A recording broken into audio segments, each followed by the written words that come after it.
বন্ধুরা দেখো, আজকে এই এই ওলকপিগুলো কাটবো। আরও তো আছে, কিন্তু এইগুলো আগে একটু কেটে নিই, তারপরে আবার অন্যগুলো কাটবো। দেখো কত বড় বড় হয়ে গেছে। প্রত্যেক দিন তো কাটছি, কিন্তু শেষই তো হচ্ছে না। দেখো আমি কত ওলকপি তুলছি ছাদ বাগান থেকে। আপনারাও একটু করুন, ভালো লাগবে দেখবেন। সবাই করতে পারবেন। ছাদ বাগান করা কোনো অসুবিধেই হয় না, চেষ্টা করলেই সব করতে পারবেন। দেখুন কত সুন্দর, কত ভালো লাগে নিজের হাতের জিনিস তৈরি করে সেইটাকে আবার রান্না করে খাওয়া। মানে যে কি ভালো লাগে সেটা বলে বোঝাতে পারবো না আপনাদের। কত ওলকপি দেখুন আমার, এই যে না কাটলে এই যে পাশে যেগুলো আছে এইগুলো আবার বড় হবে না।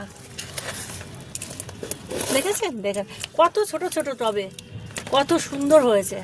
তার মানে সবাই পারবেন।